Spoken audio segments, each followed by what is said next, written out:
আসসালামু আলাইকুম ওয়া রাহমাতুল্লাহি তাআলা ওয়া বারাকাতুহু। আলহামদুলিল্লাহ ওয়াসসালাতু ওয়াসসালামু আলা রাসূলিল্লাহি ওয়া বা'দ।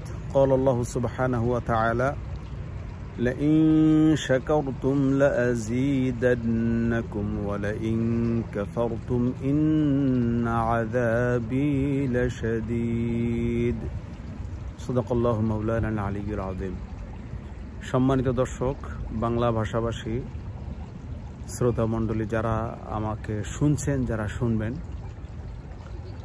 আমরা আজকে মহান মুনিবের লাখো কোটি শুকর আদায় করছি। জুলাই বিপ্লবের 1 বছর পূর্তি হলো, অর্থাৎ 2024 সালের 5ই আগস্ট 36শে জুলাই যেটাকে বলা হয়। আজকের এই দিন 5ই আগস্ট সন্ধ্যাবেলায় দুটি কথা পরন্ত বিকেলে আপনাদের সাথে শেয়ার করতে পারছি, এজন্য আল্লাহ শুকর আদায় করছি, আলহামদুলিল্লাহ। সুদূর ভিয়েনা অস্ট্রিয়া থেকে আমাদের দেশে যারা আছেন, প্রবাসে যারা আছেন, সবাইকে শুভেচ্ছা জানাচ্ছি। রব্বুল আলামিনের শুকর আদায় করছি যে আমাদেরকে আল্লাহ রব্বুল আলামিন এই প্রজন্মের একদল মুজাহিদদের মাধ্যমে শহীদদের রক্তের বদলায় এবং যারা বেঁচে আছে সেই গাজীদের যুদ্ধের ওসিলায় আল্লাহ রাব্বুল আলামিন লম্বা সময়, প্রায় 1.5 যুগের মতো, 1 যুগের বেশি সময় ধরে জগদ্দল পাথরের মতো যে জালিম ফ্যাসিস্ট সরকার বাংলাদেশে ছিল, তাদের থেকে যুবকদের ওসিলা, যুবকদের মাধ্যমে আমাদের বাংলাদেশকে নতুন একটা বাংলাদেশ আল্লাহ রাব্বুল আলামিন উপহার দিয়েছেন। সেই ফ্যাসিজম থেকে আল্লাহ রাব্বুল আলামিন মুক্তি দিয়েছেন, এজন্য আমরা আল্লাহর শুকর আদায় করছি। পাশাপাশি আমরা হয়তো বাংলাদেশের ময়দানে ছিলাম না, প্রবাসে থেকে আমরা কিন্তু সবসময় সরবে ছিলাম। আমরাও কিন্তু ছোটোখাটো হলেও আমরা সেই যুদ্ধে, সেই জিহাদে আমরাও কিন্তু অংশগ্রহণ করেছিলাম। আমরা ছাত্রদের জন্য আমরা কথা বলেছি, আমরা বিভিন্ন ডেমনস্ট্রেশন করেছি, মিছিল করেছি। ভিয়েনা জাতিসংঘের বড় একটা অফিস আছে, আপনারা জানেন। এখানে জাতিসংঘের অ্যাটমিক এনার্জির হেডকোয়ার্টার কিন্তু ভিয়েনাতে, আলহামদুলিল্লাহ। তো আমরা এই সমস্ত জায়গায় কিন্তু আমরা ডেমনস্ট্রেশন করেছি। বাংলাদেশের সেই আন্দোলনের সাথে আমরা সংহতি জানিয়েছি, আলহামদুলিল্লাহ। তো আমরা দোয়া করেছি, আমরা নিজেরাও কথাও বলেছি বিভিন্ন মিছিলে, মিটিংয়ে। তো আল্লাহ রাব্বুল আলামিন কার দোয়া কবুল করেছেন, কার কথা কবুল করেছেন আমরা জানি না। তবে শহীদদের জন্য সর্বোচ্চ দোয়াটা রইল শ্রদ্ধা বলতে দোয়া, তাদের প্রতি ভালোবাসা, তাদের পরিবারগুলোর প্রতি ভালোবাসা। আমি নিজে আল্লাহ শুকর আদায় করছি, জুলাই বিপ্লবের সবচেয়ে প্রথম যে যোদ্ধা, যিনি বেশি সবাইকে অনুপ্রেরণা দিয়ে গেলেন, সেই রংপুরের শহীদ আবু সাঈদ। তার নামের সাথে আমার নামের কিছুটা মিল আছে। আমি আবু সাঈদ না, তবে সাঈদ। বাংলাদেশে তো সাঈদ, আবু সাঈদ সবাই সমান করে দেখে। যাই হোক, তো আমি নিজে মাঝে মাঝে আল্লাহ শুকর আদায় করি, আল্লাহ, আমি শহীদ হতে পারিনি, নতুন প্রজন্মের এই শহীদদের তালিকায় আমার নাম লেখাতে পারিনি, কিন্তু আমার নামটাও তো সেই একজন গর্বিত বীর সেনানীর নামে নাম। তো ভাইয়ের জন্য দোয়া রইল, তার পরিবারের জন্য দোয়া, এবং শহীদ মীর মুগ্ধ সহ আরও যারা শাহাদাত বরণ করেছেন, আল্লাহ সবাইকে কবুল করুন। শহীদদের নজরানাগুলো আল্লাহ কবুল করুন। তাদের পরিবারগুলো যারা বেঁচে আছে, আল্লাহ তাদেরকে সান্ত্বনা দান করুন। তাদের উত্তম অভিভাবক হিসেবে আল্লাহ রাব্বুল আলামিন তাদের অভিভাবকত্ব গ্রহণ করুন। হাসবুনাল্লাহু ওয়া নি'মাল ওয়াকিল, নি'মাল মাওলা ওয়া নি'মান নাসির। দু একটি কথা বলতে চাই, একজন আলেম হিসেবে আর একজন প্রবাসী হিসেবে। একজন আলেম হিসেবে বাংলাদেশকে আমি যেভাবে চাই, আমরা বাংলাদেশকে চাই, বাংলাদেশের অধিকাংশ মানুষ যেহেতু মুসলিম, অধিকাংশ মানুষ যেহেতু তাওহীদ প্রিয়, আমাদের বাংলাদেশটা যেন তাওহীদপন্থী এবং ইসলামপন্থী যারা রাজনীতি করেন, যারা ইসলামের আলোকে বাংলাদেশটাকে সাজাতে চান, সেই সমস্ত মানুষ ক্ষমতায় আসুক, বাংলাদেশকে একটা আধুনিক একটা আদর্শ ইসলামী রাষ্ট্র উপহার দিক, এই কামনা আমি করি। আমরা উন্নত বিশ্বে আছি, ইউরোপের একটা সেরা দেশে আছি, সেরা সোসাইটিতে আছি, এখান থেকে কামনা করি এখান থেকে আধুনিক তাদের যত আল্লাহুম্মা সাল্লি আলা সাইয়্যিদিনা মুহাম্মদ, তাদের যত আবিষ্কার আছে সেগুলো আপনারা নিন। বাংলাদেশে সেই আবিষ্কারগুলো যাক, সেই কালচারগুলো যাক, কিন্তু ইসলামের আলোকে। ইসলাম যেটা গ্রহণ করবে না সেটা বাংলাদেশের দরকার নেই। আধুনিকতাও থাকবে, আবার ইসলামও থাকতে হবে, এটা আমরা মনে করি। বাংলাদেশের কিছু কিছু জিনিস আছে সংস্কারের এখনো বাকি আছে। এই যে আজকে দেখলাম 1 মিনিট নীরবতার সংস্কার এখনো রয়ে গেছে, শহীদদের জন্য 1 মিনিট নীরব। শুধু শুধু নীরব থেকে কি লাভ? এটা যে কে আবিষ্কার করছে আল্লাহই ভালো জানেন। আল্লাহ রাব্বুল আলামিন সূরা আল মুমিনুনের শুরুতে বলেন, ওয়াল্লাযীনা হুম আনিল লাগবি মুআরিদুন, মুমিনেরা যাবতীয় অনর্থক কাজ থেকে দূরে থাকবে, বিরত থাকবে। তাহলে শুধু শুধু চুপ করে থাকার তো কোনো অর্থ নাই। যদি এখানে বলা হইতো যে 1 মিনিট আসুন আমরা দোয়া করি, সবাই যার যার মতো করে দোয়া পড়তো, সূরা ফাতিহা পড়েন বা অন্য দোয়া করেন।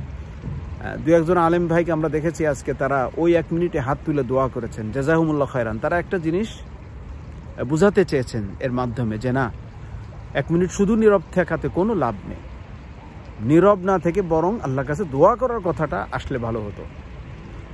যাই হোক, এগুলো সংস্কার হতে হবে। শহীদদের জন্য স্মৃতিস্তম্ভ করে লাভটা কি? এগুলো কি ইসলামিক কালচার? এগুলো থেকে বের হয়ে আসতে হবে।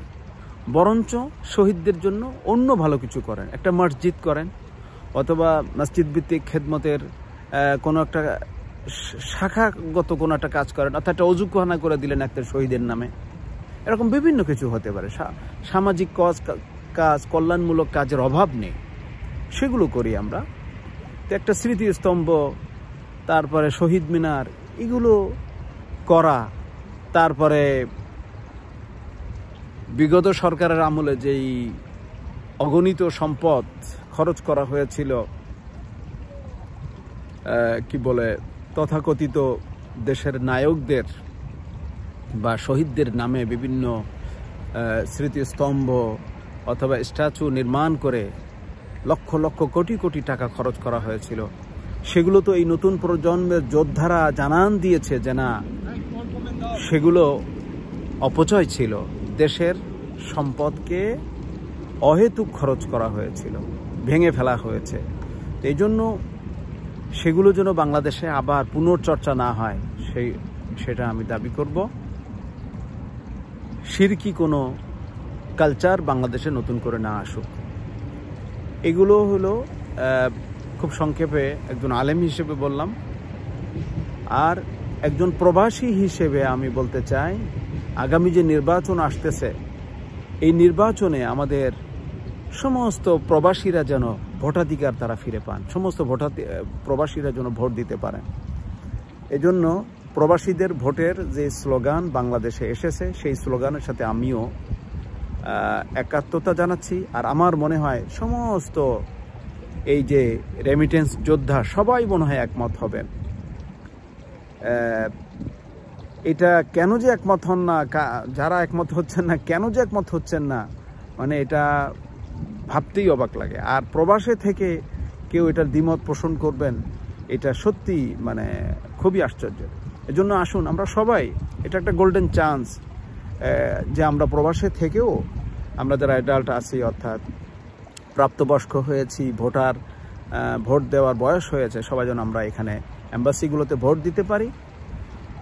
একটা নমুনা বলে আমার কথা শেষ করছি যে দেখুন, আমার কাছে খুব ভালো লেগেছে, এবছর বোধহয় এসএসসির রেজাল্টের ক্ষেত্রে শুনতেছিলাম যে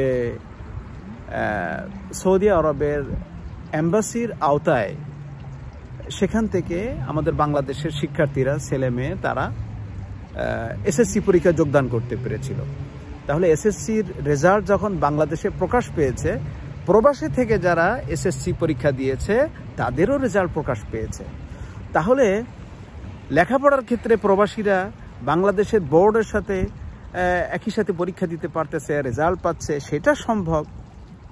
ভোটাধিকার কেন আমরা পাবো না? আমরা প্রবাসীরা কি অন্যায় করছি? প্রবাসী এসে আমরাই তো বরং বাংলাদেশের জন্য সবচেয়ে বড় অবদান রেখে যাচ্ছি। আমাদের ভোটগুলো ভিআইপি সহযোগিতায় ভোটগুলো নেওয়া উচিত। এই ব্যাপারে আমার মনে হয় কেউ বিরুদ্ধে মুখ খুলবেন না প্লিজ, তাহলে প্রবাসীরা আপনাদেরকে বয়কট করবে যারা এরকম করবেন, প্লিজ। এজন্য বরং প্রবাসীদের মর্যাদা দিন। প্রবাসীদের জন্য বাংলাদেশের এয়ারপোর্টের যেমন ভিআইপি লাউঞ্জ থাকতে হবে, একই রকমভাবে তাদের ভোটটাও যেন সসম্মানে গ্রহণ করা হয়, খুব ইজিলি যেন গ্রহণ করা হয়। কারণ আমরা এখানে যারা আসি বাংলাদেশ থেকে পুলিশ ক্লিয়ারেন্স নিয়ে আসতে হয়, আমরা অনেক যাচাই বাছাই করে আমাদের পাসপোর্টটা করতে হয়। আমরা এখানে যারা এসেছি, প্রবাসে যারা আছি, আমরা মানে সবাই অধিকাংশই আলহামদুলিল্লাহ, ইল্লা মাশাআল্লাহ যারা বিভিন্ন জায়গায় হয়তো অ্যাজাইলামে আছেন, কাগজপত্রের ঘাটতি আছে, তাদের কথা আলাদা। যারা ডকুমেন্ট যাদের আছে তাদের ব্যাপারে তো যাচাই বাছাইয়ের কিছু নাই। তাদের আইডেন্টি কার্ড খুব সহজে এম্বাসির মাধ্যমে দিয়ে দেওয়া উচিত। দিয়ে দেওয়ার মাধ্যমে আমাদের ভোটটা যেন নিশ্চিত হয়, এটা আমি একজন প্রবাসী হিসেবে আমি দাবি করলাম। ভিয়েনার মুসলিম কমিউনিটির একজন অংশীদার হিসেবে আমাদের ভিয়েনার পক্ষ থেকে এই দাবি করলাম। আশা করি আপনারা সবাই একমত হবেন। আর আল্লাহ রাব্বুল আলামিন বর্তমান গভর্নমেন্ট, ইন্টারিম গভর্নমেন্ট যারা আছেন, অন্তর্বর্তীকালীন সরকার, ডক্টর মোহাম্মদ ইউনূসের নেতৃত্বে এই গভর্নমেন্টকে যেন আল্লাহ রাব্বুল আলামিন তৌফিক দান করেন। তারা তো ফেরেশতা না, তারা মানুষ, তাদেরও ভুল হতে পারে। কিন্তু ওভারঅল তারা যেই একটা বিপ্লবোত্তর গভর্নমেন্ট তারা, এবং তাদের সামনে অনেক চ্যালেঞ্জ ছিল। লম্বা সময় ধরে বাংলাদেশে যারা রাজত্ব করেছেন এবং যেই সন্ত্রাসের অভয়ারণ্য গড়ে তোলা হয়েছিল সেটাকে খুব নিমিষেই তারা শেষ করতে পারছেন না। তাদের সামনে অনেক চ্যালেঞ্জ আমরা দেখতে পাচ্ছি, কিন্তু তারা যেন এই চ্যালেঞ্জগুলোকে ওভারকাম করে মিনিমাম একটা সুষ্ঠু নির্বাচনের পরিবেশ তারা করতে পারেন। এবং সেই নির্বাচনের আগে যে সংস্কারগুলোর কথা বলা হচ্ছে, সেই সংস্কারগুলো, মিনিমাম সংস্কারগুলো, যৌক্তিক সংস্কারগুলো যেন তারা করতে পারেন। আল্লাহ রাব্বুল আলামিন যেন তাদেরকে সেই তৌফিক দান করেন। একটা কথা বলেই শেষ করছি, সূরা আল কলামের মধ্যে একজন কাফের, নিগৃহীত আল্লাহ রসুলের শত্রু কাফের সম্পর্কে আল্লাহ রাব্বুল আলামিন বলছেন মান্নাইল লিল খাইর, ভালো কাজে বাধা দান করা, এটা কিন্তু কাফেরদের গুণ। আর মুমিনদের গুণ হবে তারা ইয়াদউনা ইলাল খাইর, ভালো কাজে তারা ডাকবে, ভালো কাজে উৎসাহিত করবে, ভালো কাজে সহযোগিতা করবে। আর ভালো কাজে যারা অসহযোগিতা করে, এটা মুমিনদের গুণ না। একটা ভালো কাজ করবেন, সুন্দর একটা মজলিস হবে, সেখানে একটা ফিতনা সৃষ্টি করা, এটা কাফেরদের গুণ, এটা ফাসেকদের গুণ, পাপীদের গুণ। এই গুণটা যেন আমরা মানে চর্চা না করি। তো বর্তমান গভর্নমেন্ট যে ভালো কাজগুলো করতেছেন, ভালো সংস্কারগুলো করতেছেন, সেটার জন্য আমরা পাশে দাঁড়াই, সহযোগিতা করি, ভদ্র ভাষায় তাদেরকে, সুন্দর ভাষায়। উনি বারবার আলহামদুলিল্লাহ প্রধান উপদেষ্টা সবাইকে নিয়ে বসতেছেন, বসার পরিবেশ করতেছেন, এটা একটা এক্সিলেন্ট একটা চর্চা। আপনারা যান, আপনাদের মতামতগুলো দিন, কথা বলুন, সংশোধনের জন্য এগিয়ে আসুন। আল্লাহ রাব্বুল আলামিন আমাদের সবাইকে ওয়া তাআওয়ানু আলাল বিররি ওয়াত তাকওয়া, ভালো কাজে সহযোগিতা করার তৌফিক দান করুন। ওয়ালা তাআওয়ানু আলাল ইসমি ওয়াল উদওয়ান, আর খারাপ কাজের জন্য আমরা একে অপরকে সহযোগিতা না করি। কোরআনের এই আলোকে যেন আমরা সামনে চলতে পারি, আল্লাহ আমাদেরকে তৌফিক দান করুন। বাংলাদেশকে একটা মডেল আদর্শ রাষ্ট্র হিসেবে আল্লাহ রাব্বুল আলামিন কবুল করুন। যে রাষ্ট্রের সবচেয়ে বড় সম্পদ হলো মানব সম্পদ। সারা পৃথিবীতে আমার বাংলাদেশি ভাই বোনেরা ছড়িয়ে ছিটিয়ে আছেন, এটা আসলে আল্লাহর বড় একটা নিয়ামত। এই মানব সম্পদকে কাজে লাগিয়ে বাংলাদেশ যেন অনেক দরিদ্রদের যেমন খুব স্বল্প সময়ের মধ্যে ধনী হয়েছে, স্বাবলম্বী হয়েছে সিঙ্গাপুরের মতো, তাদের মতো যেন এশিয়ার অনেক গর্ব, এশিয়ার অনেক দেশ আছে যেগুলো আমাদের গর্ব, সিঙ্গাপুর, দারুসালাম, ব্রুনাই, মানে ভালো দিকগুলো বলতেছি, যাদের সেখানে যে উন্নয়নগুলো হয়েছে সেগুলোর কথা বোঝা হচ্ছে। কাতার, দুবাই, হ্যাঁ, সারা ইউরোপ, সারা উন্নত বিশ্বকে তারা কাঁপিয়ে দিয়েছে, জাপান।